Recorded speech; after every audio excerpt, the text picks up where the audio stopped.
on the move. Little dance step was good. Couple of bounces. Can take it himself and launch long. Inspirational. Time ticking away. Stop it. For Silvani. What about that? Mackay. Two in a minute. And they are dancing now, the Blues. Almost Mackay. Walsh, here he is. Straightens up and has delivered. Is there nothing this young man can't do?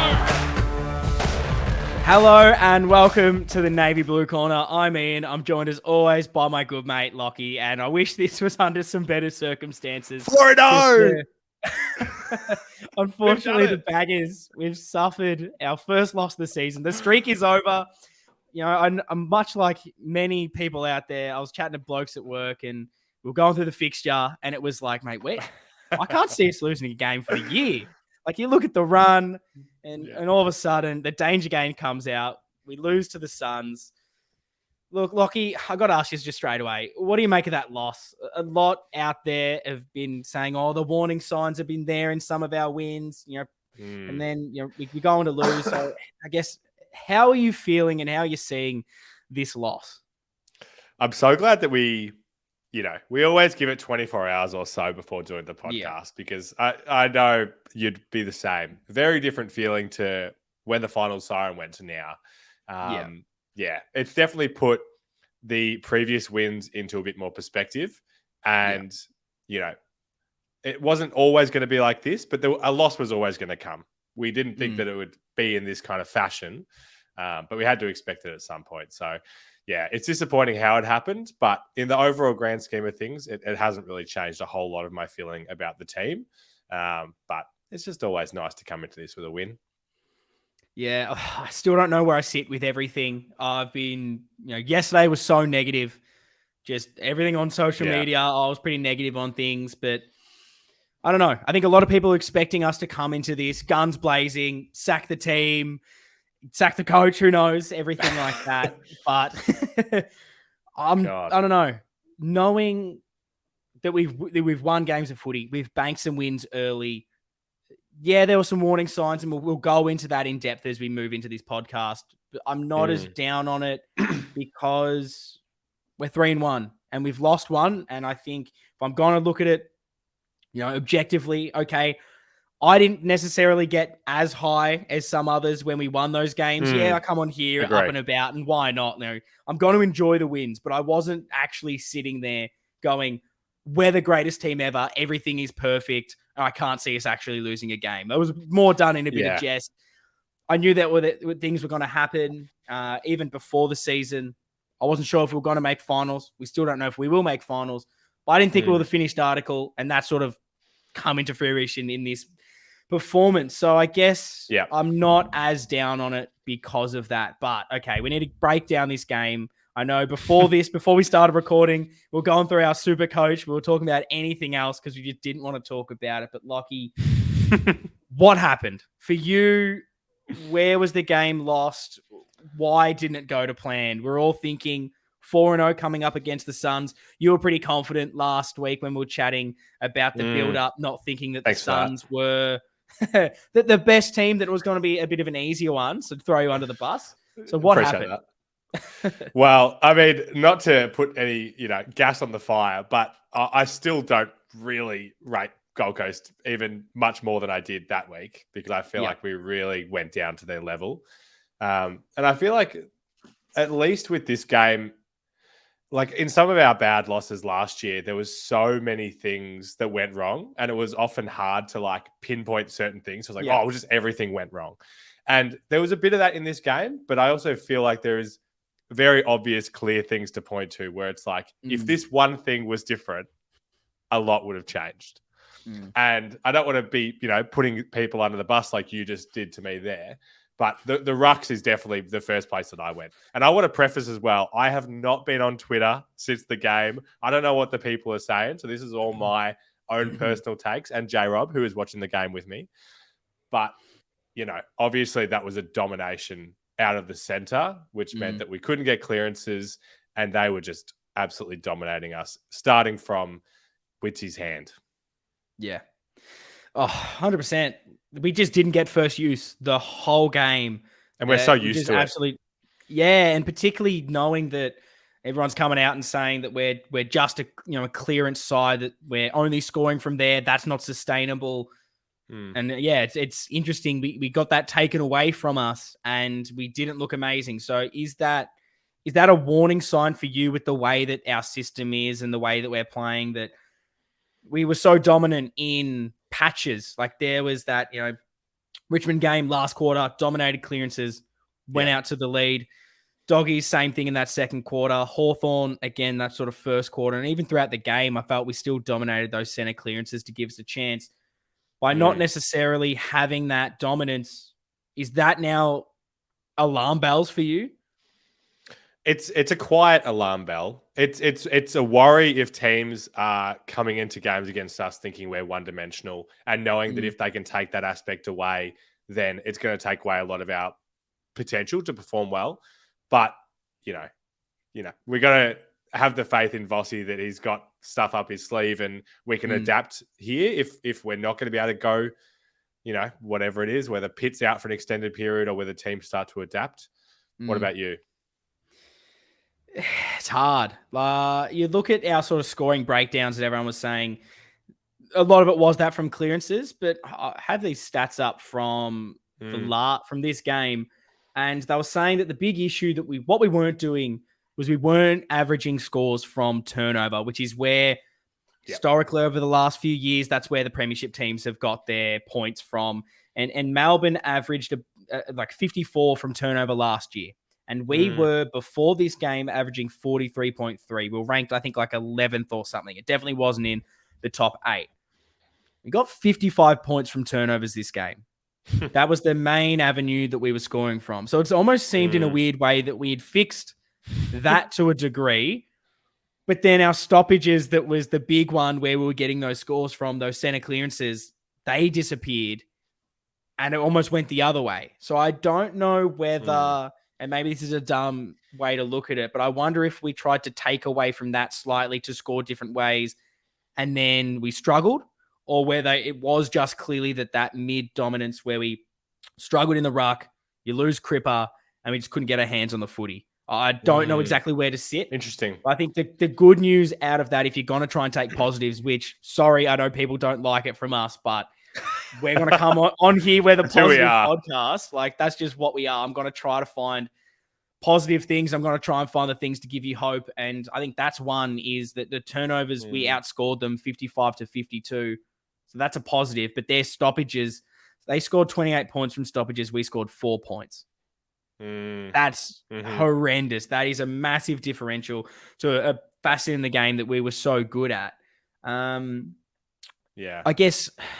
Is there anything you would have done differently about that ruck situation? We moved Sauce into the ruck at times. TDK is obviously the next one there. Is there any other moves you would have made to try to beat Witts in there? Because he's just such a big body and he really manhandled De Koning in there. Anything you would have done? I guess Young is the one that we mentioned maybe last week, where it's like, I would love to see them try him at some point. I don't know. I don't know if you agree with this or not. I didn't feel like JSOS did a bad job necessarily for what he could do. I feel like it was more the bulk of the load that TDK did, where that kind of felt really dominant. So I guess trying Young there, but yeah, wow. It's certainly it's definitely boosted Pitt stocks. Hasn't it? Amongst the community. Yeah, wow. He's elite. I hope he's healthy next week. Mate, Pitt is now looking like bloody Natanui out there. He's looking like Max Gawn, the way that he comes out of that team and all of a sudden everything just turns to shit. And I don't know. I think, that's probably the one lever I might have tried at one stage, just because he's a little bit of a bigger body. He's so tall as well. Is that an idea? And I don't know. I'm surprised they didn't really try too much else. I didn't mind the move later in that second half going, okay, let's just go JSOS in there and try to outwork him around the ground. Just make him just tire him out. Because if he's having a run after JSOS being that extra midfielder when we're struggling in clearances, we're struggling in the midfield, I thought that was the best way. We're losing the tap anyway. Throw Yeah. JSOS in there and try to beat them by having that extra tall forward. And ultimately, it didn't necessarily work. But yeah, it probably would have been the thing I would have maybe tried a little bit earlier. And it sucks because I think that going into that game, TDK was the perfect person to play on Mabby or Chol when he goes into the ruck. Just two athletic beasts going at it, and then the big bodies. So the hard thing is, I think with the rucks, it's a list hole. And so I don't know what we're going to do with it if, Pitt, it sounds like he's back next week, but say he's out for an extended period of time throughout the season. That's an issue. It was something we raised pre-season. I was pretty heavy on getting an experienced ruck, getting in a body. Yeah, so you were. Thank you. Apparently I'm correct on that one. Sign me up. We'll take that. But yeah, like now that obviously that's done, all we can do is maybe in the mid-season pick someone up. But again, you're probably not going to be getting anyone that experienced that's going to make that much of a difference. Anything you're thinking that we can do, because with TDK at the moment, he's clearly just not physical enough to be that number one ruck. I think pre-season I was saying, he might be ready to go, have him as just a solo. I think that just isn't there yet. Where are you sitting with all the ruck things and the list at the moment? My brain doesn't necessarily go to like thinking about the replacements. I'm thinking about if we are going to roll with this, where are the positives?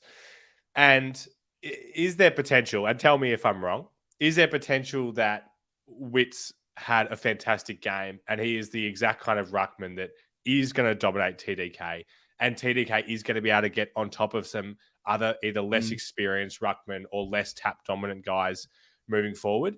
And then on top of that, were our mids just so shocked to be not getting such first use that they can adapt more as we move through the season? Do either of those things resonate? I mean, that second point is something I really wanted to bring up. We need to figure out a way and adjust in game if we're not winning the tap. You can't go into that game surely and think, oh, we're just going to win it all again like normal. Like clearly things were going to be a little bit different, and it frustrated me that we weren't able to adjust, particularly after that first quarter. What they had 8 more hit outs, and we 8-16, and then we just go, okay, we'll just keep trying to play the same way. That's frustrating, and I know it is very hard when you've got a ruckman at the caliber of a Witts, where he's just hitting it well to his players and they're getting that first use. It is hard to be second to the ball straight away in those stoppages, but it frustrated me that we maybe just didn't adjust and we didn't find ways to win the ball anyway. That's the big learning for that midfield. I know Cripper wasn't in there, but we've still got talent, and we've been talking about that all season, that we've got Hewitt, that we've got Kennedy, who was really down this week, Chera really down, Walsh, who just still seems a little bit underdone. But the talent's still there to conjure something. Like, I really do like Gold Coast midfield. You've got, Miller, Rowell, Anderson. You can throw Alice into there. Like, that's a fine midfield. But ours still without Cripps should be better than that. And so that's probably the real disappointing thing, that they just carved us open and just burst from the stoppage. We never seemed to be able to quell it when they first got that possession, which I don't know. Is that a system? Is that a structural thing for you? Is that an energy thing? What did you think was the big reason why after that tap went down, we just couldn't go with Gold Coast? We were trying to work out like chicken or the egg with like Kennedy and Chera. We're like, are they playing poorly because of the ruck situation, or are they just playing poor regardless? Oh, wow, I thought we thought it looked like Kennedy had COVID out there. Like, it genuinely looked like he wasn't okay. He was fumbling every single time he went to the ball. He couldn't run. All his kicks were like turnovers and like just bad kicks. It was just one of those bad days at the office for him when he's had such a good start. And it was almost the one game that when Cripper goes down, we just could not afford him to be off pace. And then I think it just sort of went on from there. And I wonder how much that leadership of Cripps and what he's been able to do start of this season. Like, we saw the last 2 years, maybe how bad our midfield's been since Cripper wasn't at his best. You take him out. Like, is that a bit of a concern as well to you? I know I feel like I've used that question for everything, but taking Cripps out of that midfield and seeing us act poorly, Is that how you see things? That if no Cripps, no Carlton, or are you a bit more bullish that maybe it was just an off day on other guys? I'm definitely far more glass half full about that than I am about the ruck situation. Because it genuinely just felt like complete outlier performances for both Kennedy and Chera, and then Walsh. Yeah, like there's something there. He's still not that 100%. And then Hewitt was, I thought fine, but still, he needs the good players around him to be able to be at his best. So, yeah, I'm a lot more confident that will be able to bounce back against Port. It's the ruck that we need to work out. Okay, perfect. Okay, technical difficulties. Looks like we're dropping out and struggling as much as Carlton were as soon as we lost the ruck contest. But, we're working through it. Technical difficulties. Lockie, continue what you were saying. I was going to transition to a bit of forward line / transitioning into the forward line chat. I want to get your thoughts on that. In terms of being one-dimensional in our kind of people say we're one-dimensional about being a clearance team. Do you feel like we're a bit one-dimensional at the moment with how we're going inside 50? I think so. It's weird. Like we seem to be going backwards to what we were doing last year when like the pressure comes. And we spoke about this a bit last week. And I wonder how much that is like directive of this is how we're playing, where it seems we get out of jail by contested marks. And it's if we get the contested mark, we're kicking that goal. And then we get a few in a row. But then as soon as that dries up, we struggle and we can't move the ball. It's an interesting one. Another thing that I think maybe was a factor, and it's hard because I don't know what the alternative is when our ruckman goes down. And it's another one of those list issues because some people have been calling for Murkov into this team. And I just don't know how much they've seen of Murkov. This is no offense to him. I think there's a chance that this guy could be an absolute hidden gem, but he's nowhere near ready for AFL football. If you think TDK got dominated, Murkov would have got absolutely killed out there. It's no comparison, unfortunately, just at this stage in his development. But when we lost Jesus as that forward, as that half forward pushing up, being at the game as well last week, seeing when things were drying up, just how much he was that guy, was bringing the energy, pushing up more, still kicked a couple of goals. And we've been praising how well he's been doing down forward when everything doesn't seem to be going well. I feel like we really lost that lever when, particularly in that second half, it was, we have to throw Jesus in the ruck to try and wear, Jared Witt's down. We really lost him in the forward line. And I wonder how much that is an issue. And it kind of goes to my further point that I wanted to touch on just injuries. And I don't want to use this as an excuse because, like in a way I am, but listen to me. I do not think that injury is the only reason we lost that game of football. There wasn't a good effort from everyone to really bring a team consistency to make us win that game. Something was off, something was not there. And if we play like that every week, I don't care who's on the field, it's not going to equal wins. Agree. But I want to talk just like a little bit on injuries, just slightly, before I go back to, I guess, your opinion on the transition, because it kind of plays into it. Where the idea of Voss's team, and this maybe goes back to List as well, we wanted to play that third intercept defender down back, clearly. That was how Port played. I think Vossi was trying to take that a little bit. We had Gov as that player. It was the intercept and burst by foot. We don't have that. We are not playing anyone else as an interceptor. So we don't have anyone that really has the intercept and foot skills that we've lost out of McGovern. And I wonder how much just that point changes how we're transitioning the ball out of defense, because that's been something that the media have been hot on us. We're struggling to transition the ball out, and that's what good sides do, and we haven't been doing that. Is that a List issue for how the game style is wanting to be played? But then you could easily look at the other side and go, well, Vossi, you can't just rely on one player to make your system work. So I wonder what that plays into it. Take, your interceptor out, who uses it by foot to transition. Ruckman, who gives you midfielders first use. Your best midfielder that not only wins the ball, he explodes, he brings three blokes to him, gets the ball so the other midfielders have time. He can go forward and kick goals, brings energy. Take him away. Take away your high-pressure forward in Corey Durden, who's been kicking one or two, I think, every week. He's the one that locks the ball in there. I don't think many sides are going to be playing well if you take those key structural parts away. I'm not saying it's the only reason we lost, but I think it needs to be chatted about. But do you think that backline issue of completely almost changing the way we play, because we haven't brought in, I don't know, let's say a Luke Parks to play that role, to be the interceptor and use my foot. Do you think that is an issue that we're almost relying on one player to play away and then we just change it? Oh, it's a great call out. It's not something that I'd even considered, with so much of my focus being elsewhere for this game. But you're so right. 14 days ago, we were out there with Gov playing the interceptor, McDonald healthy, and Young was waiting in the wings, like waiting to get his go. And we're like, oh, he can be the intercept guy. He can be the play, the lockdown guy as well. And then you've got Marchie's going to come back at some point. Parks is still developing. Akui's developing. It's like, okay, when you look at it that way, it maybe doesn't sound like a list issue, and it is all there. And then as soon as the first two go down, you're exactly right. Young's in. We've got no one playing the role. Plowman's not playing the role. Yeah, it's a tough one to fix now, I suppose. Well, maybe it isn't. Maybe that is someone like Parks getting an opportunity. Could you see that? Not sure. Like I watched a little bit of the VFL. I didn't study it intently. I only saw the second half in bits.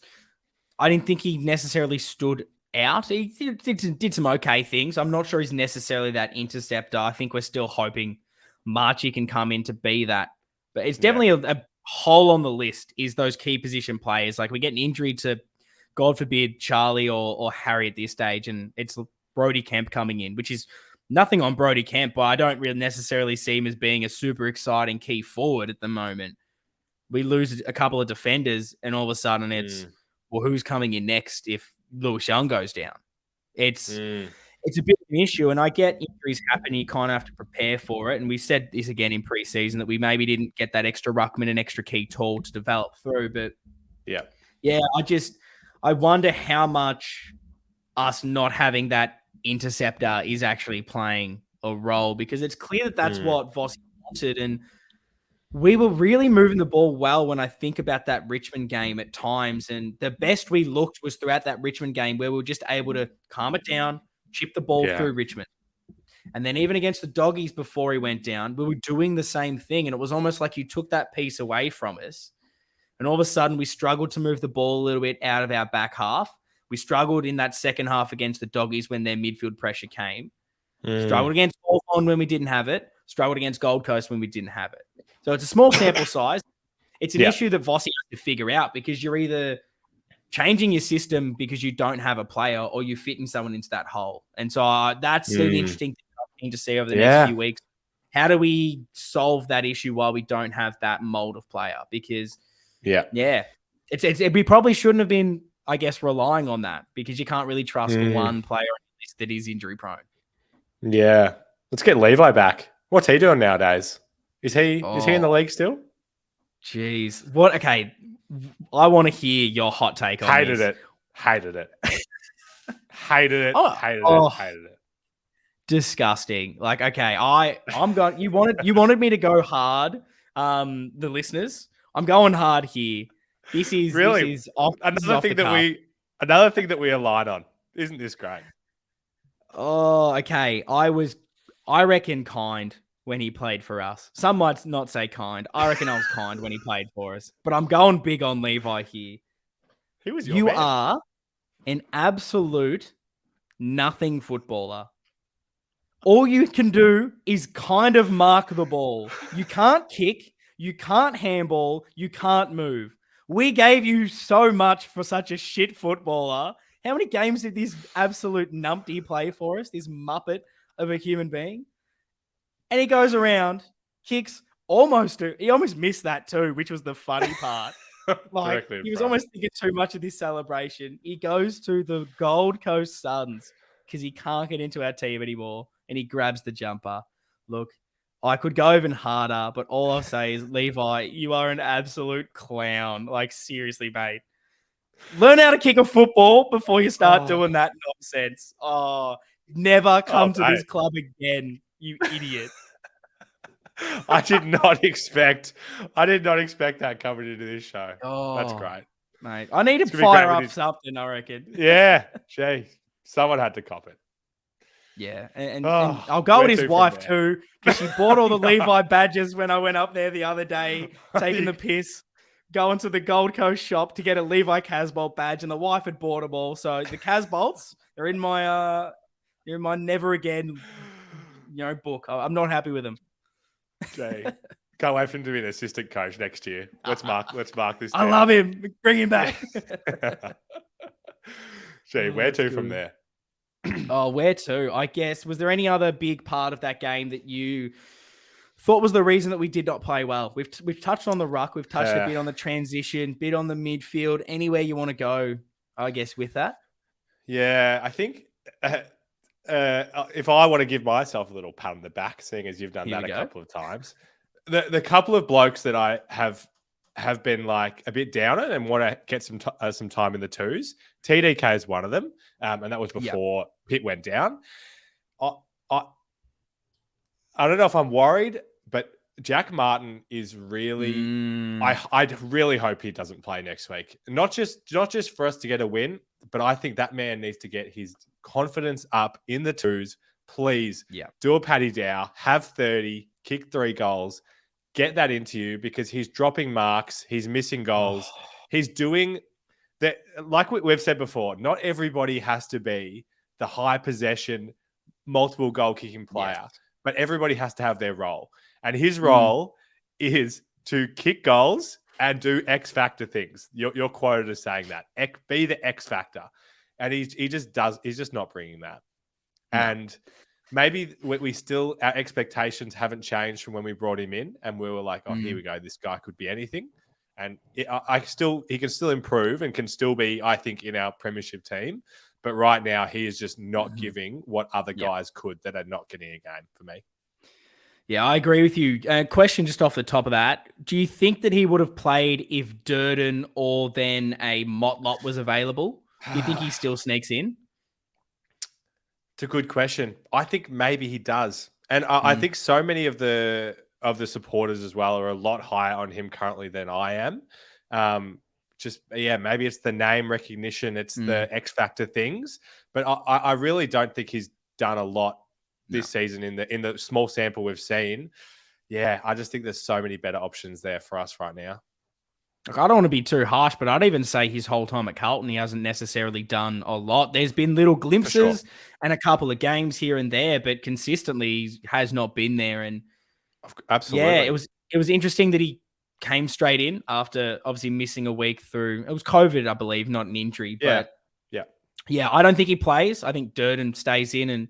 Like maybe, I don't know. I was almost eyeing Motlop to come into that game anyway. I think I said that in my review. Yeah. But yeah, I think the way Martin is playing currently, he's down on something. I've never seen a guy look, and someone tweeted this, so credit to whoever this was. I'm stealing your opinion and making it as if it's mine. I've never seen someone so good in the air do everything possible and then just not mark the ball. Yeah. Like, it's bizarre, but he wasn't really near it. And then we brought in Fogarty as another person into that team, brought him in for Big Pitt, which some people have lambasted. I'm not too sure who necessarily you would have brought in for Pitt, because I don't think there's many other options, but I didn't mind the idea of what they did. And this is why I'll defend that decision is, okay, we've lost Durden. We've brought in Martin for him, basically. We still don't necessarily really have that pressure tackling in the forward 50. So we've brought in Fogarty, who we know is that hard tackler, working hard kind of player, to kind of make up for that. So I think that that's absolutely fine. And you don't have your Motlop because he's the close contact. What other small forward do we really have to come in and work in that half forward, small forward role? And I don't think there's a better option. So I'm not upset with that. But then you bring him in to tackle in the inside 50s. And looking at the stats, do you know how many tackles inside 50 we had for the game? Tell me. 2. Yeah. We did not have a tackle inside 50 in the second half of the game. Now, in fairness, Gold Coast only had 1 in the second half of the game, and they only ended up with, what is this? About, I think it was 8 or something like that. Yeah. But that's still a lot better than 2. And that has been something that's been a big component of, I think, why we've had so much success early in this season was we're able to lock the ball in, bring the pressure, bring that tackle pressure, and win the ball back from those key areas. Unfortunately, that's an area we struggled this week. And you look clear at the stats. I'll go through a few of them now because, center clearances, which was our real domination, were -2. Stoppage clearances, which is something we were down on last week, interestingly, even in the win. Lost that by 14. Hitouts was the big one. We lost by 33. Inside 50s down by 16. Contested possessions down by 13. Weirdly enough, we won disposals by 36, kicks by 17, uncontested possessions by 45, I think it was, which is insane. So there is still that part of our game where we were trying to just slow things down and trying to control it, which you saw us do when we were good. Yeah. Yep. But we just obviously were unable to really move that ball forward. It's just, it's frustrating. Yeah. And that's why, it goes without saying there's so much area for improvement here. But for me, there was this across the board lack of energy. Yeah. And, you can have your theories about what that could be down to, but it ties into the forward line tackling. It ties into the midfield pressure, the stoppage clearances, all these things. We just look so different to how we have the other 3 weeks in terms of energy. And like that fight was there. It was there in a few players, and they're probably all back half for me. But yeah, look, I was hoping there was going to be a bit of a Vossi spray to fire him up, but yeah, just couldn't get it done. Yeah, so I guess going on from this, I don't have too much else I really want to dissect and talk about this game. Where does that leave you now going for the rest of the season? Are you treating this as an anomaly? Are you treating this as we've seen similar signs through some other games and it's a cause for issue? Where are you sitting at the moment? Well, in terms of our overall position as a team, I was saying to friends the night before the game, they were like, "Oh, what are you thinking? Is Carlton top 4? Could it happen?" And this is when we were still 3-0, and I'm like, if we can make the finals and play in an elimination final, that is a massive tick for this season, for the new coach and where we're all at. So, in the grand scheme of things, I still think that we are on track to be a finals team. Sorry, shout out to Adam Cooney for his great take. No one thinks that that's going to be the case. So I'm still confident in our ability to be able to do that because we know what our best is. But yeah, it's going to take some adapting from here because we can't do what we just did with the structure and game style and all that. So yeah, that's a pretty positive take. Are you I like the it. same? Well, firstly, big shout out to Coons. I tweeted today. I immediately retract that call straight away. So good to see he's sticking to his hot takes. But yeah, I don't know. I think I've tried to really digest what has happened because every single Carlton supporter was up and about. And yeah, it's very much in jest. And I don't think other supporters truly understand how much we are still actually kind of joking about the whole, we're going to win the flag, we're not losing a game for the season. That is clearly a joke. I'm not too sure other people understand that. We were just so happy that we're playing some good footy and we have not been 0-3 in 10 years. So you've got to get excited. Exactly. But if you look at it, how we were going into the season, what did I even say? I'm pretty sure I said it wouldn't surprise me if we don't make finals this year. Not to just, backtrack on the last few weeks and go, we've had one loss, so now everything is an absolute disaster. Because I don't think it's like that. There's other parts that from this season have been so different to last year, even though this game felt so familiar. And it's so hard to build knowing what the past was. But we said it's going to take time. The game plan is going to take time. I was pretty happy talking about last week that, okay, we've only got the contested side and the stoppages. It's a good thing to have the building blocks. You can build the rest. And I think the issue was, and what I maybe didn't expect was when that was taken away, we'd be as bad as we were. I thought we'd still have other facets. And I still believe in Voss and the coaching grip for what they've been able to do in just a small time. Vossi's coached 3 games. He hasn't even coached 4, to be honest. Hasn't had a massive amount of time. I said before the start of the season, it takes patience. We're not going to all of a sudden turn around and be the greatest team ever. You saw what we were last year. Every single Carlton fan went, we have to sack our coach because what we are is deplorable. There's no effort. We just get these in 2 minutes, another team kicks 6 goals on us. That's not happening so far. But in this game, we didn't really get any dominance in any sort of area, which is an issue. Yes. But I do believe we can build on it. Our best is better than it was last year, and we've seen it in glimpses. Absolutely. It's just about getting that consistency. And we've had some unlucky and untimely injuries that have hit us at the worst kind of stages. He's got to back him in. You have to sit there and back him in. You've got no other option being a supporter. But yeah, it's so easy to go, we've lost this game. We're now a basket case. It's everything we've seen last season. I'm going to hold off. If we do the exact same performance next week, then I'm going to start probably asking a lot more questions. And there's a chance that happens. But definitely I'm trying to remain as positive as possible because we were so positive after 3 games. I'm not going to get so down just after 1. Yeah, I'm completely on the same page. And we also, you just got to keep in mind that while there's these big themes and big reasons why things happened, it's also like the little things, like us just beating Hawthorn. We obviously could have just lost that game. We could have just lost that Bulldogs game.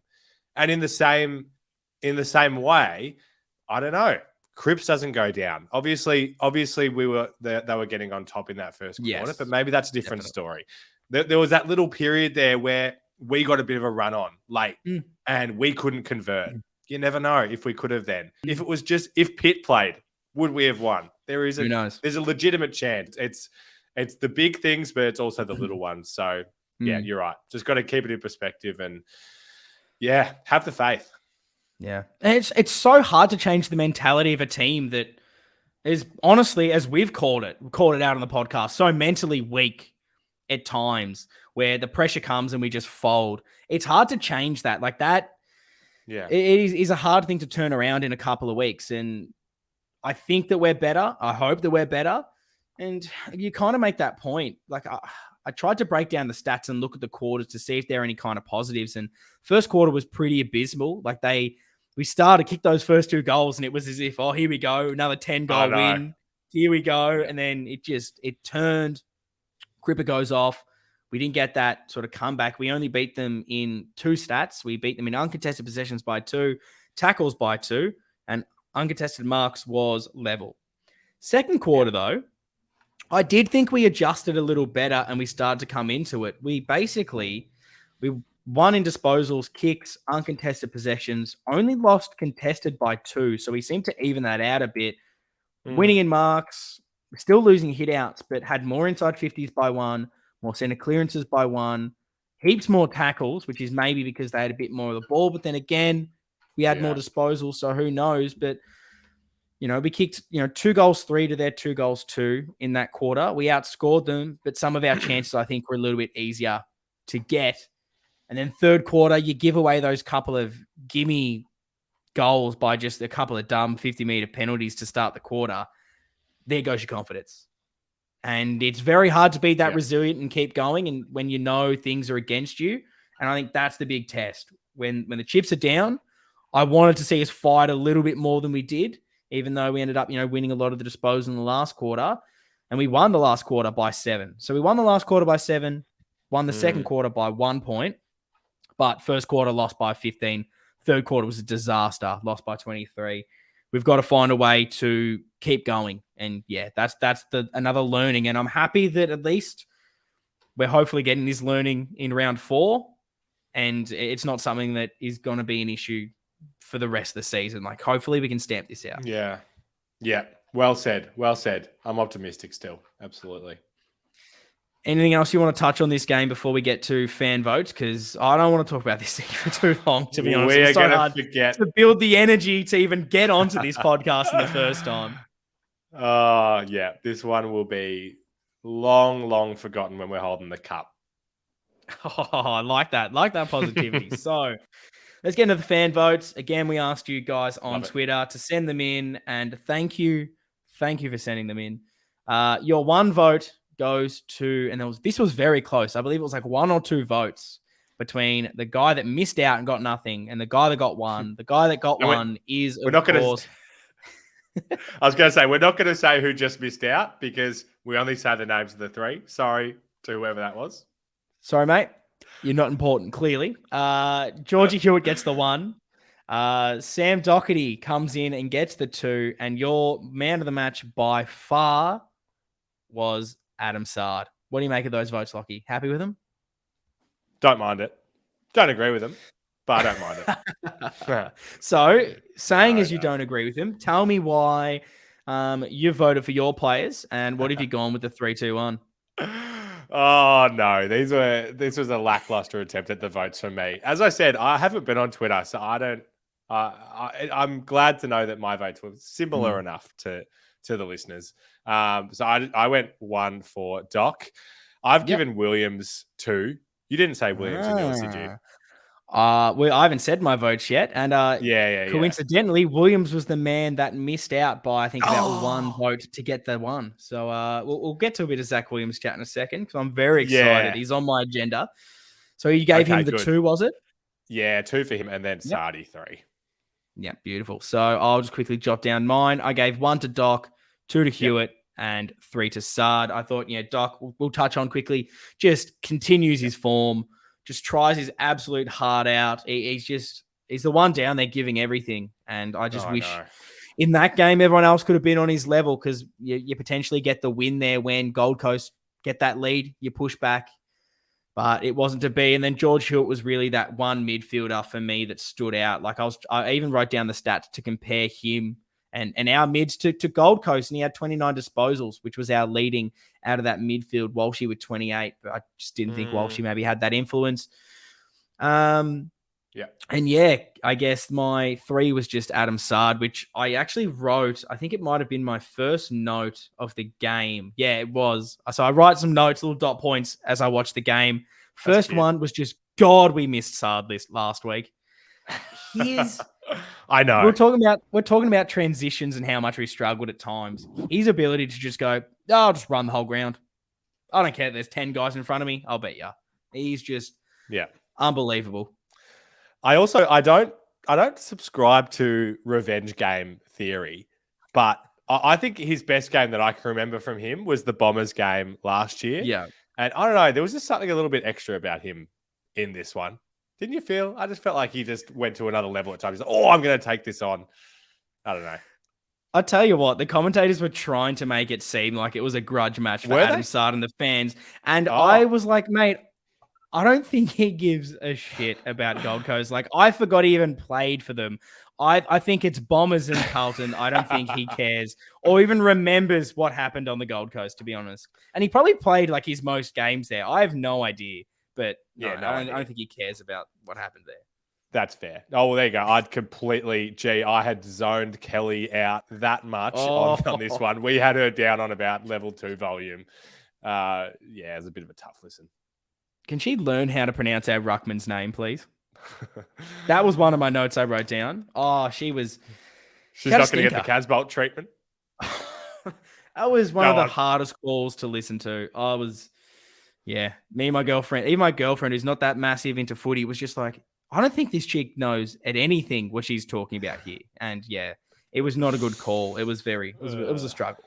But we digressed. I want to talk about this man. Tell me why you loved Zach Williams' game, because I think I must have seen the game a little bit differently. And I'm not necessarily a ZW hater, to be honest. I don't dislike him as much as some. But why did you like him so much that you gave him the 2?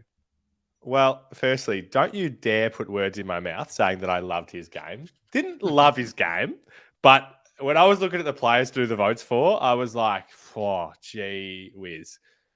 A bit slim pickings. But I think that the positive thing for me with him, and maybe this isn't the way that we should be doing our 3-2-1s, because I was thinking of it more in like I'm seeing this guy get a stack of the ball And this is what I've always wanted to see of him, where I'm always like, when are you gonna be that guy who puts their hand up, whether it's in the midfield or in the back line, and is like, I'm going to be the one kind of leading the way. And that's how I felt with him. I felt like Doherty was, I felt like he did some, I don't know, was probably better with the ball than Williams, but I just had him ahead of Doherty in this one because of how, I don't know. I'm trying not to just look at the 36 touches, but I just felt his impact on the game more. Definitely did some things that you don't love to see, and I know, and I already know why your reasons are going to be. So I get that, but I'm like, at least it was a positive for me, where it's like, okay, Williams, like I feel like he's coming into his potential a bit more than of what we thought he could be for us. Where last year he was this 15 to 20 possession guy, not really near it, and at least this season, I feel like he's been better. But over to you. Yeah, look, I don't think it was horrendous. I don't think that at all. And great points that you've made. I do love that he was taking the game on. He was the one down there that I think if him, Doc, and a few others, Wiedering and whatnot, if they're not in that team, we lose by another 30 goals because they stopped so much and were able to try and rebound and start the game for us. I think the reason I was still a bit frustrated with his game, it's just you can't be making some of the mistakes he keeps doing for the player that he is and the player that we want him to be. And that's what's getting frustrating because I already am a little bit down on the way sometimes like Nick Newman can turn over the ball when he tries to bite off a little bit too much. I feel like Zach Williams is the same, where he's just not getting those kicks off. And at times, like, you have to try it. And in this game, sometimes maybe we didn't do it enough where we're down. Just take the game on. Just hit a 45. Try and attack that corridor. Yeah. Instead, we just went down the line. So maybe I'm a little bit off on that for Zach Williams, where he was one of those trying to push it. But I didn't have him anywhere near the few guys that I was like, yeah, you guys were my top. Like, I had Wiedering almost getting a vote just because I thought he was super solid, did everything, tried his hardest to stop it. And I didn't really feel like he made too many mistakes personally. But yeah, I don't know. Maybe I'm just wanting more again from Williams. Like, yeah, cool. You got the 36, but I still saw this, and this that you did wrong. And I want you to be better because you're not like a young player anymore that's developing. You should be the finished article.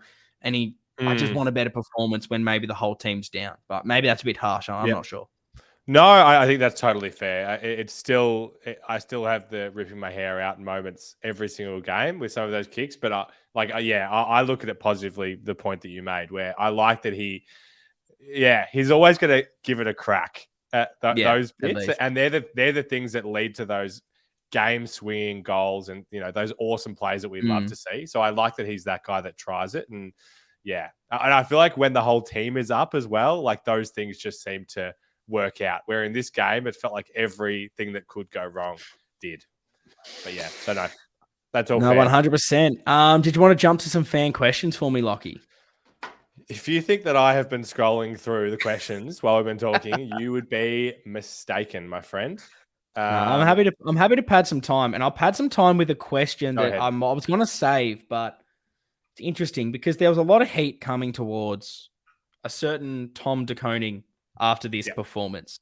A lot of people saying he's just not up to it. What are we doing with him? And I almost went on Twitter. I did say at least I backed him up a little bit, and I said, he's only 22 years old. Like, let's just calm down the slander. But I've got an interesting point here. I've got an interesting thing because at the moment, and maybe this doesn't work with the list that we currently have, but he's struggling a little bit forward. He isn't really kicking the goals. He isn't really influencing, being in the right spot a lot of the time. He isn't going to be that dominant ruckman at the moment with his build. He's still not 100% there. He's athletic and he can jump over a few guys, and he's a perfect second option.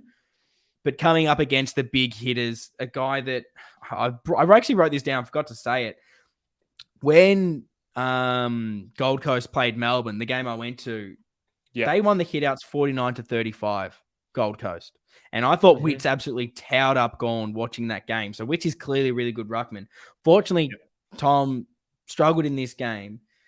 After seeing his brother perform on the weekend down back, Oh, Do yeah. you think that there's a look chance, good. and it probably doesn't work with the list that we have at the moment, is there a chance that you could at some stage swing him back and maybe alleviate and have someone else be that third tall, or maybe he's that third tall with his marking and running ability? Is that an option for TDK if we're going, well, is he a ruckman? Is he a forward? He seems to be struggling at a bit of both. We've seen many people, Jonesy get chucked down there, Gov get chucked down there. Is he maybe the next great centre half back? Because we know he's athletic and can take a good grab. Is it an option? Mate, this is very off-brand for you, I feel. I feel like you seldom go a real crazy positional change for Why a not? player. So I love it. We're 4 rounds in. Let's do it. A bit of personal growth. We love to see that on the pod. And I'm going to put you back in your box. No, not really. Yeah, I don't see it personally. I agree that young Sam is looking good down there. I think I'm with you about the age. Like it's like the number one thing that everybody knows in footy about rucks taking longer to develop. And I still think that I have full faith in this man that he can be that all Australian ruckman one day. And I see it there. Yeah. And he's so close in all these elements. Like how many of these marks does he just bobble out? And they're going to start sticking one day. And we know he has the hops. He can get up there and he'll be able to do those Nui hit-outs to advantage one day. Yeah. I mean, I just don't see how that would happen with I guess, the current makeup of the team. Like, obviously not this season, but in the future. Yeah. But look, I like it, mate. Chuck these ideas out there. Get the conversation going. I love it. Why not? Let us know if you're watching this on YouTube. Put in the comments, am I an idiot? Should we just keep him ruckman, or am I onto something? I think people are going to tell you are onto something, because you may be shocked to know that pretty much every question is about the rucks and what we're going to do differently. So, and that kind of transitions into our next week talk a little bit. But beautiful the segue. ruck situation. So Tom Wavy asks it, if Pito isn't fit, are we going to stick with JSOS and TDK? Or is there Murkov? Sandy has asked about bringing Murkov in. Ewan, fixing the ruck. It's fundamental to our best footy. Jack looks better than TDK in there, which I agree. What's the fix? Jeez. Wish I knew. Okay. Well, firstly, no. I don't 100% know. You've got an 8-step plan. I think here's my 180-page manifesto I've written overnight on how to fix the Carlton rucks. In conclusion, Oh, you've lost your mic again, Lockie. As soon as you try to say something witty, you've just disappeared. That's what you get. Bit of karma for you. Go on. Solve it. So, look, I'm not too sure exactly how much you can do different with the list that we just have at the moment. Like, probably Lewis Young's the option to throw down there, and that's probably an option if McDonald is fit again. And I would like to see them maybe go with the 3 talls if they think one of them can be an interceptor. And we said this last week, I believe. Get 2 of them in and have Wiedering maybe play that role. He seems to be good by foot. We know how good he is marking the ball. Maybe use that and maybe it's going to haunt me again, but with Port having a few injuries out, I don't think that their forward line is super deadly with their talls. I don't think that they're... Agree. Like, we're desperate for Wiedering to have to play on one of them if we have a McDonald and a Lewis Young. So maybe that's an option where you can switch things around and maybe Lewis Young can hit out in the ruck at stages. But it's tough. Like, we just don't seem to have a lot of options apart from that. And was it just a bad game from TDK as well? I don't know. I don't have many answers, unfortunately, with the rucks. I would not be looking at Murkov. Just keep developing, son. You'll eventually get a crack in a couple of years' time. What are you thinking? Any names come out? Anything that you think maybe the midfield can do differently to help with the ruck situation or anything like that?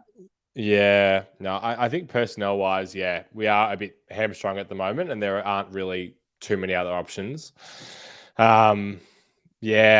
McDonald coming in could be interesting. I mean, if that means that Young could be able to do something different and he'd have a bit more room. But look, it's a bit of a tough one. And this leads into this question from Maddie B, who was pretty frustrated with the performance, and he's with me. He said he hopes that Martin isn't in the team next week, but a couple other names which we haven't really talked about too much. Fogg we touched on, and then Plowman as well. Do you have any thoughts on Plowman? Because for me, he would not be in my first handful to come out.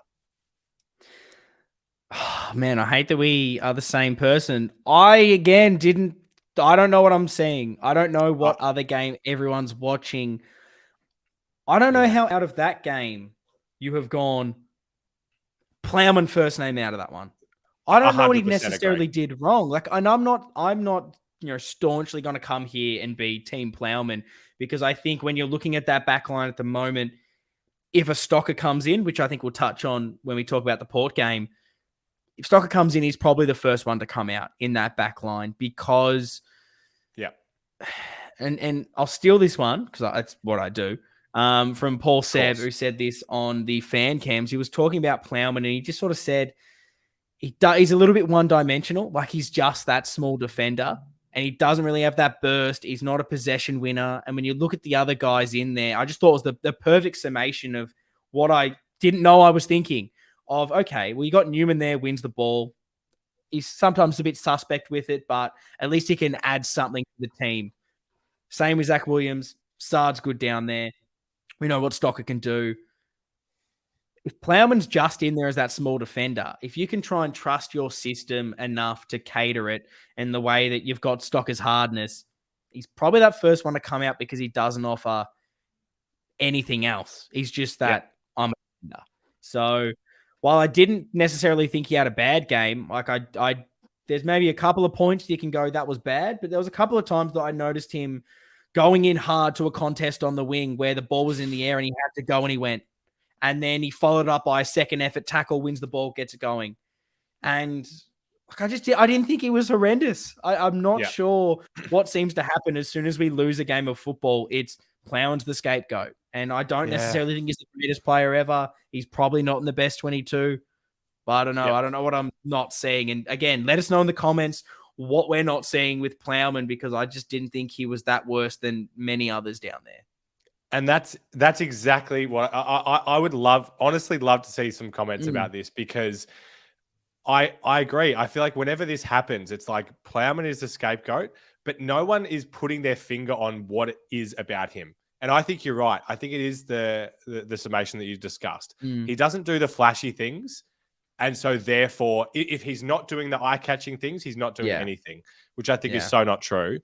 And I don't think J. Robert will mind me saying this, but he could jump into the comments if he does mind. I know that he's loud and proud in the Plowman hater brigade, and is the opposite of us. And there was an example in the game where Plowman's player kicked a goal, and I was like, let's pause and go back, because this is the kind of thing where people look at Plowman and go, you've just cost us a goal. And there was about 7 things leading up to that guy where other guys made mistakes, which meant that Plowman was in no position to defend. And we've spoken about that in the past. He's always the one that ends up on the mark, or it always ends with him. And I'm also not saying that he is in our premiership side. I feel like you're going off on Casbolt here. I do not think he is in our best 8 defenders. Yes. And I also wouldn't be unhappy with him coming out of the team. But he's so far from the reason why we lost this game, which is so many, not the comments to us, but the comments that are out there. Yeah. Ooh, had to get that off. I feel like that exact moment was the same one I had with one of my group chats, where someone was just like, fucking Plowman again. And I was like, well, it's incredibly difficult when the ball is coming in that hot, that quickly, and you have no time as a defender to deal with it. Like, there's a couple of times where you just can't help it as a defender. Yeah. That your opponent is getting a couple of meters on you. But yeah, I mean, we'll park the Plowman chat. I feel like we're always the defenders of him. But we don't. We're that big on him anyway. It's so odd. It's because if we get to my changes, he's out this week. So I don't know why I'm defending him that much. But so good. Do you have any other fan questions for me? Yeah, I think we've got one to close it out from George K, and it will lead into our Port chat, I think, as well. Beautiful. And just summarize everything nicely. I'll go verbatim. Why does it seem the players have no pride in their performance? Not only was it a chance to avenge last year's awful performance against them, but it was also a chance to make a statement and go 4-0. Now we return to the pack. Yeah, look, I mean that's a really good point he makes there. Like that was the one of we're versing a team we should be beating, even with a bit of personnel out. Let's go out and do it, and we didn't. You did talk about that loss last year where we just never seem to play well against Gold Coast. Why is it always Gold Coast is the one that we get the loss to when we don't want it? Yeah, look, I don't have a good response. I wish I did have a reason of why we just dropped off so much in that game. And that's the big learning thing for Vossi, because this has been what we have done previously. We've had this game of, we have to win it, or this is the easy one to win, and we lose it. And we lose it poorly. We just get torn apart in that midfield. Teams just run the ball coast to coast. Like, I have another stat here if I'm just going to throw out something there. From kick-ins, they scored 2 goals from kick-ins. We scored 3 points from it, as in transitioning the ball the whole way. Like that's garbage we were doing last year. So I don't know. I don't know what it is that got us to transition almost straight away to very close to what we were doing last year in this game. Do you think that it's a pride thing, a mental thing? Do you have anything off that question? I think the way that I would summarize how I'm feeling based on that, not one single Carlton fan could put their hand up and say they thought we would be 4-0 at the start of the season right now. That was never going to happen. We sat here and I said that we were going to be 2-3 after 5 rounds after playing Port. I know that doesn't justify this performance, but to think that we were never going to show any signs of what we were last year would be ridiculous to think. And like you said, we're getting a little bit carried away, not as carried away as the media and everyone thinks that we were, but we thought that this was going to be a win for sure. And there are such clear reasons why we didn't lose this game. Pitt out, Cripps getting injured, the structure falling down, no intercept defender, like you said. Our forwards couldn't kick anything. It's just like it's so clear where we can improve, and some of those things aren't going to be fixed for next week. But you just gotta have that positivity in you. I feel that we are still 3-1, and do not get down on this team now, because we are in the top 8, and you couldn't have said that at this stage for bloody ages. Yeah, like if you're a fan and you've come to the games and you've been the person you're walking out of the ground and you start singing the song and you're saying lids off and you're all of this, you cannot now turn around and go, oh, we're garbage again. I'm not going to the game. Stuff Carlton, same old shit. Like you just can't have that kind of change in support. And for me, it's just, this is the test. Like I'm hoping this was the wake up call of, for whatever reason, maybe they got ahead of themselves. Maybe, who knows, whatever it is. Yeah. This is we stuffed up this week. We saw that, Gold Coast, they had played okay against Melbourne, had a stinker against GWS. They came out and they ended up winning. Yes. This needs to be what we never seem to do. We need to have that reaction game where we've had the bad one. Whereas like last year, it was like, oh, we lose against, I think it was like West Coast or whatever to the Waffle team, come out next week, lose again. Like we seem to do that quite a lot as the old Carlton. This is the time to turn around and go, okay, I don't care that Port has not won a game of footy. I don't care if they're potentially rushing some players back because they're desperate. Yeah. We just got made to look like an idiot. That's not happening again. And I'm hoping that Vossi is the man, because he strikes me as that they'll go about their systems as usual, as if they didn't just lose a game of footy. The system's always the same, but there's that little bit in him that goes, don't you dare do that again. Like, I dare you do that again. What's going to happen, boys? So, I'm looking forward to it. I'm nervous now that this result's gone its way, but I'm looking forward to it. So let's get into the Port chat. As I said, love it. Of course, Port haven't won a game, and we're coming up against them. That always seems to happen. Oh, they looked shocking in that game. My word. And they're like us. They've got so much to play for now to put some respect back on their name. Yeah, it's going to be interesting. Apparently, there's whispers that they're going to be bringing back Alira, that Robbie Gray is going to come back. Of course, that man has to play against Carlton. He always seems to. So I think this is the big test to see, have we improved from last year? Are things a blip? Was it just this contested anomaly? Or are we a good side that can make finals? Can we stop Robbie Gray having a big influence? Can we nullify that intercept marker that we know is going to do well if he comes in?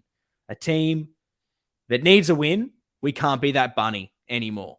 We simply can't. So I'm excited. And apparently there's no lie set in that team. So does that make, I got to ask you this question. Does that make you excited knowing that if Pitt doesn't come up, we don't come up against a big bull in Big Scotty Lycett?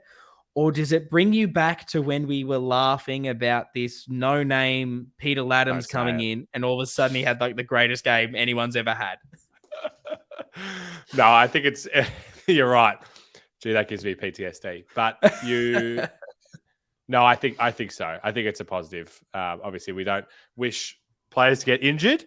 But sorry. No, I take it back.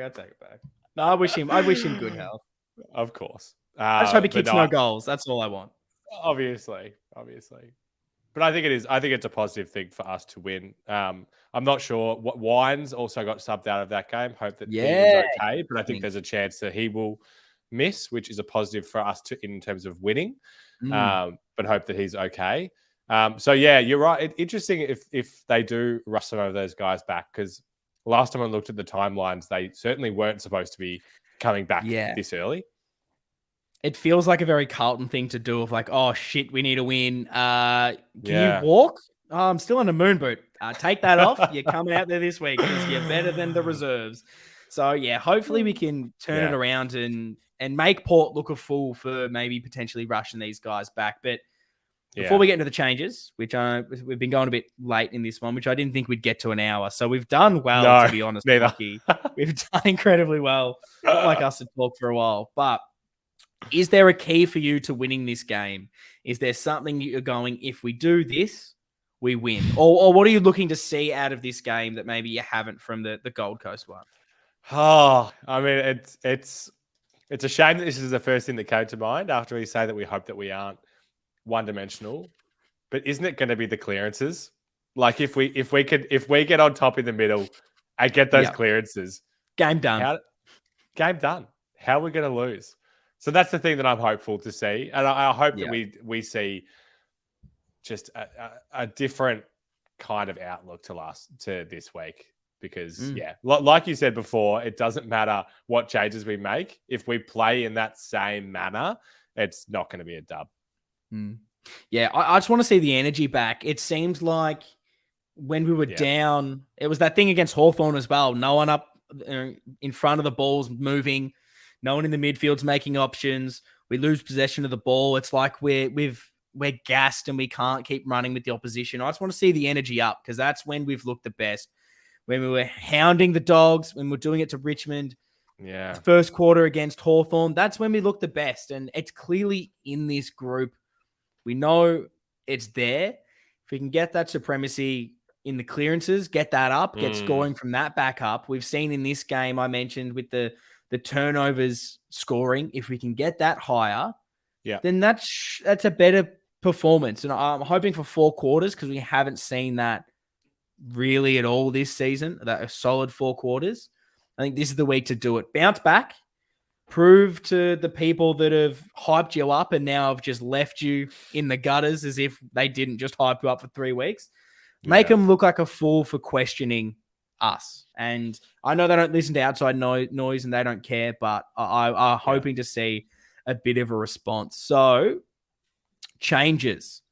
What are you doing, Lockie? Because I want to give you a little bit of news that I am. I've just been messaged. So a bit of breaking news, and good to see that my father is reading the same news that I am because he's got this one, and we plug this man or woman a little bit. It is from @UpTheBaggers on Twitter. Says from sources. So here we go. He's got the inside scoop, the inside squirt. Listen up. Says Patrick Cripps scans revealed that he has escaped any serious damage to his hamstring and he's most likely to play this week versus Port Adelaide. He'll be monitored this week. So that's big news if true.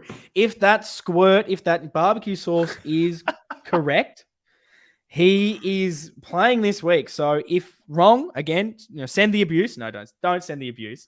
But we'll that's not me saying that. That's up the baggers. He's normally pretty spot on with this stuff. So that's very exciting if that is the case. And he also says, and I don't know if this is then sources or a bit of personal opinion, but says Liam Stockott likely to make his return. Pitnet good to go. And obviously Corey Durden should be absolutely fine. So does that change your ins and outs for this week? That little bit of breaking news that Cripper is the fittest he's ever been and he's ready to go. I think maybe you should have led with that at the top of the show. I feel like that may have just put a bit more of an optimistic outlook on things. Obviously, that's great news. And obviously, that changes my thinking. I wasn't sure whether Pitt was going to be good to go or not. Not that this is definitive, but that's positive. Yeah, well, maybe we go almost if this happens, these are your ins and outs, and we'll see how things are going. So let's go off this news. Cripper and Pitt are playing, which, sorry to just about to ask you a question and then keep talking more. That seems like my bread and butter. But it was interesting with Cripper's injury too. It made me feel a bit confident that it wasn't a running hamstring. It was like he bent down and all of a sudden felt it. And then, as you will know, I'm about to say, was jogging as if there wasn't a hamstring issue. That made me feel like it wasn't too bad, that it was maybe a 1 or 2 at worst. So we'll see how that goes. But what are you doing if those two are playing? Because Pitt has to come in. That medical degree is doing you well, isn't it, Dr. Brownie? But I thought the exact same thing. Yeah. Oh, you would bring Pitt in, would you? Yeah, I don't know. Nah. Yeah. Maybe needs a week to freshen up in the twos.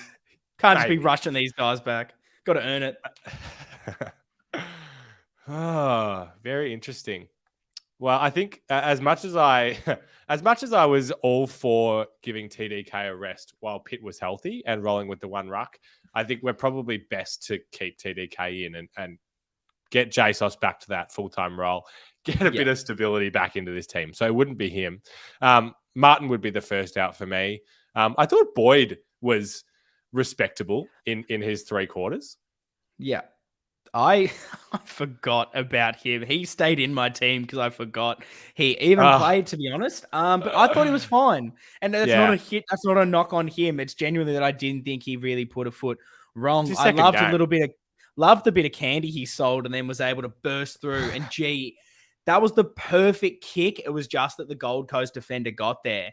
But that's what I want to see him doing. Taking the game on, hitting those kicks. I was pretty happy with him. And if he can give that performance when called upon, because no one is expecting him to be best 22, if he can do that and keep building, absolutely. It's not a bad option if any of our sort of halfbacks or anything like that, I guess, go at some stage. Yeah, I agree. So I've got to change my ins and outs because I forgot about him, to be honest. Well, I want you to give me yours first because I'm looking at these names and I'm overwhelmed because now there's just too many possibilities. So go ahead and then I'll critique you. Well, maybe we should just go on the fly, as we always do on this episode. We didn't even have a run sheet this week, if you couldn't tell that one, if you didn't notice. But maybe we'll just go like the ones that we originally had, and we can figure it after. Because I think the ones that are staying for me is Stocker after his VFL for performance. I think he had 30-something touches. He looked 100%. Immaculate when I saw him. He was just winning everything, using the ball well. He's hard nut like he normally is. And it reminded me of his effort last year against Southport when he ended up coming into the team the week after, where just was clearly a standard above. So I think he's had his couple of weeks now coming off that injury, as I know, being the doctor myself. So Stocker comes in. I take Plowman out, even though we've defended him a little, just because I just think there's others maybe offer a little bit more. Agreed. Down back, I think Durden comes straight in for Fogarty. I think Fogarty's fine to be that next step in if we need him. He wasn't bad. He wasn't good. He's there. But yeah, Durden comes in for just everything he's done earlier in this season. His forward pressure was missed, and he's just a bit of that spark down there. And then, yeah, it's hard because I don't think your Boyd probably comes out for Cripps if Cripps is fit. I think that's probably the easiest one for that. And then Pitt comes in for Jack Martin for me. I think you've got your Durden. Maybe we're a little one forward too less with that lineup. But yeah, I don't know. I think you have to have Stocker, Durden, Cripper, and Pitt in there. And I think the others probably are the simplest, easiest ones to come out.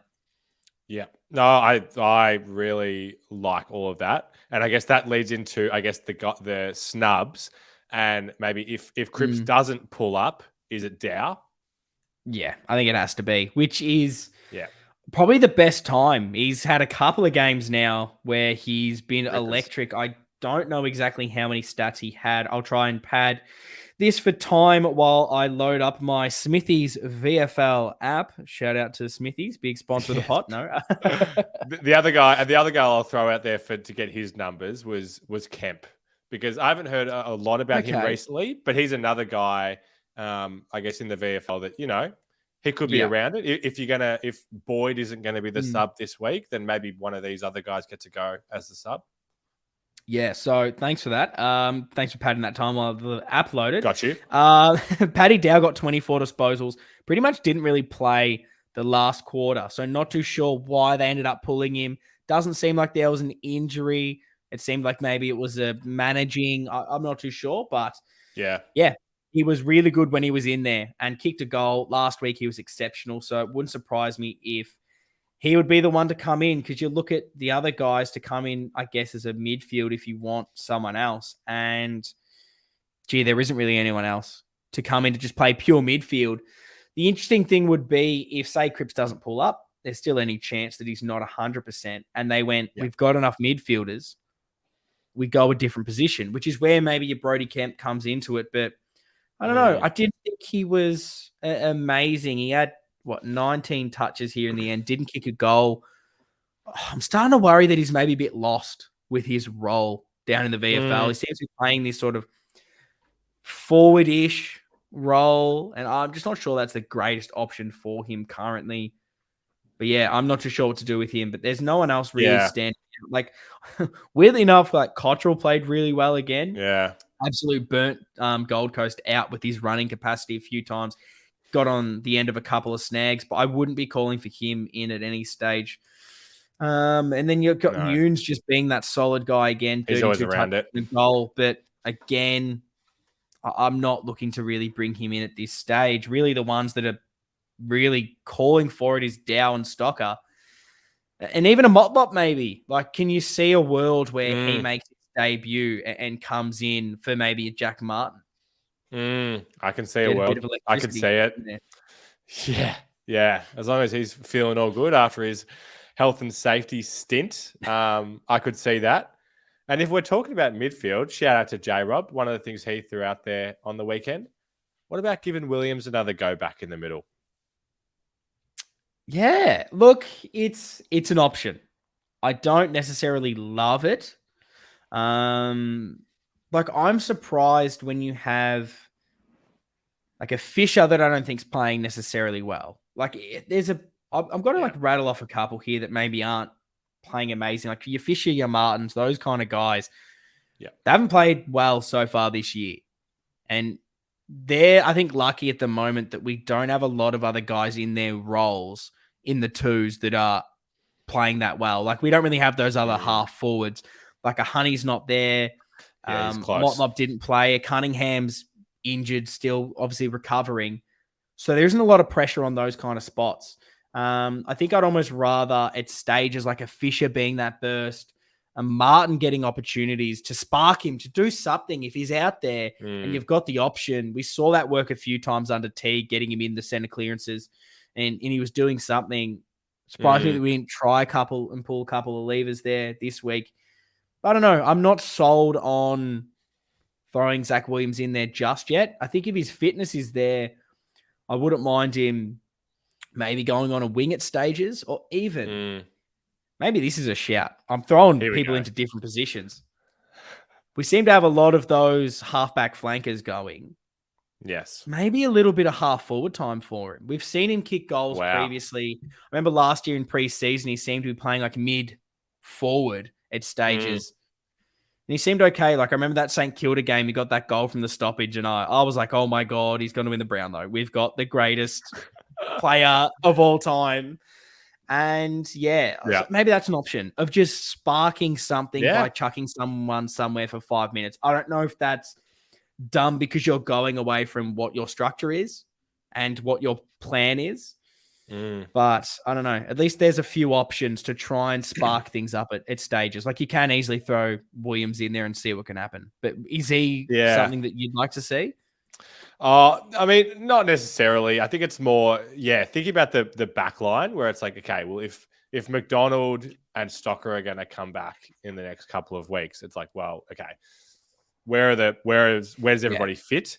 And it would get people pretty excited to suggest that maybe Stocker into the midfield is always Ooh. an option. But I like I don't that. know. I think we brought Williams to the club as a midfielder. It wouldn't hurt at some stage to give it a go when we need to try Yeah. something, and which you mentioned. It's just the kind of thing that we just have not done in recent memory, have we? Where we just try something crazy.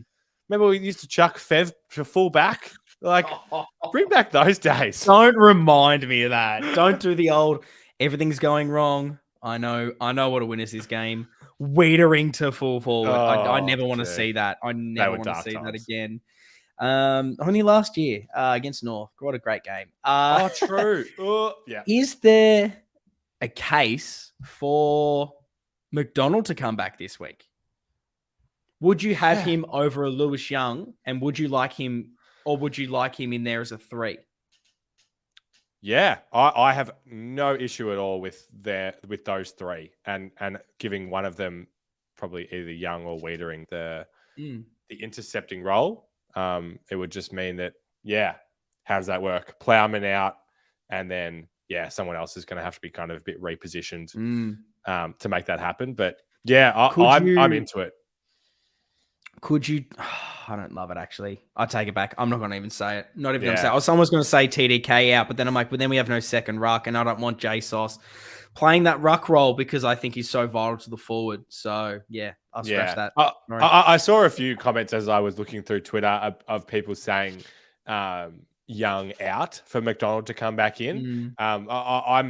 Again, I haven't really had an issue at all with Young in his 2 performances. I wouldn't be bringing him straight out for McDonald, who also isn't exceptional. They're both good, but I'm into trying the 3 because, like you said, that's what we came into this season expecting to be able to do. So it'd be nice to give it a crack. So I guess there's 2 questions I want to ask pretty much to finish this, and we kind of have answered it with our changes. But are you just bring in the players that have been injured that should be in our best 22 in? Or would you like to see Vossi go, 8 changes? Stuff you guys for performing so badly, wholesale changes? Or would you just like to see the fact that we have, a Cripps has to come back in, Pitternet, Durden, Stocker, like the main ones? Or would you like him to go nuts and really wield that? Yeah, wield it. Yeah, it's a good question. As you know, I'm a firm believer of don't make changes like that after wins. Just work on injuries. And after performances like this, I am more open to it. I'm open to it, but I just don't know where that would be. Like if it was Dow to come in to play midfield time and Cripps is healthy, I think you'd be crazy to put Kennedy back after one game like this or anything like that. Maybe if there was I guess this counts as an injury one, but if Honey was fit, I could see like Fisher or someone like that, getting that treatment. But I think at this stage it's what we've discussed is what I would go with, which still is a fair few changes week to week. I agree. I think I'm in the same camp. And look, the good thing is, technically, we're still undefeated. If you're talking about the reserves, have not lost a game. I believe they may be on top of the ladder. Let me have a look at this. Surely they are. I think you're right. But I mean, the fact that the best thing about this situation at the moment where we've had this bad loss, we've got guys that are itching to come in. You've got, even though Motlop didn't play, he's been so good so far this year. And we are on top of the ladder, which is beautiful. Gee, look at that. Percentage of 186.4. It's ridiculous. Holy moly. But we've got these guys playing well. We're winning games that can hopefully seamlessly step in and really push that. If a Jack Martin's having a bad game, someone has to come in because we are winning in the two. So definitely a good problem to have. And hopefully they can keep winning and putting pressure on those that aren't performing. But I'll ask you one last question before we head. If I could ask you, and this is a big one, one thing to see this week against Port that isn't just the win, what would that be? If you could nail down one thing that you want to see against Port Adelaide, what is it, Lockie? No pressure. Give me yours first while I think about it, because it's so hard for me. It's so hard for me to go away from the clearances thing, and I don't want it to be a stats thing. I want it to be a feel thing. So you go. Yeah, I think I just want to see that 4-quarter effort. Like, I understand there's going to be momentum swings at times, but I really want to see on the stats and on everything that we have been the better side for the whole game. And you can't go, it was just the fact that we scored 30 points in the second quarter is the reason we won. I want a definitive, this Port team are the bottom team this year. Everyone will beat them. They're the new North Melbourne. North have overtaken them. That's what I want to see this week. If it could be one thing, it's that response, 4-quarter effort. Finally, we're not that team that loses when another team needs a win. Yeah, I love that. I love that. And that sparked me, because I'm going to say that my one thing is I want, when we're watching this game, we're going to, mate. Oh, we need to plug this. Just realize where we're going to be. We are not going to be at the G. We're going to be in beautiful Airlie Beach watching this with the fellas. So, we haven't watched a game together in a while. That's going to be nice. Have not. It's going to be nervous. I want us to look at each other during this game and say they care about that performance last week. Yep. And they are showing us that they think that was unacceptable. And it's not us getting the first 5 goals kicked on us and we go, oh no, that wasn't the anomaly. They don't care. Yeah. Whatever it is, something to say that was the anomaly. They care. Yeah, look, I want to be enjoying that performance. I want to be sitting, on the Whit Sundays, sipping some cocktails, watching the Blue Baggers win, having a lovely time. Because I tell you what, this Carlton team did not have a good time on the Jared Whit Sundays on Sunday, because that was one of the worst performances and worst puns I've ever done there. But I had to throw that in. But no, we will unfortunately be missing. And it feels weird. I don't know if you felt it. It didn't feel good watching on a TV. I missed being at the game. And so unfortunately we'll be watching it on the TV, on the KO, but we'll be lapping it up in the lovely Queensland sun. So yes, look, that is going to wrap this one up. Let us know in the comments below on YouTube. If you're watching it there, your changes and ins and outs that you would have this week. If you're on Spotify, drop us a star review. Hopefully it's the 5. That's what we'd like to see. And if you're on Apple Podcast, I think you can even write a little review. So write us something nice. I forgot to check this week if there were some. So I will make sure to hold all of them for next week and we'll read them out for you. But thank you guys for sticking with us. Hopefully we are back with a win next week, back to winning ways, make a new streak. See you guys next time.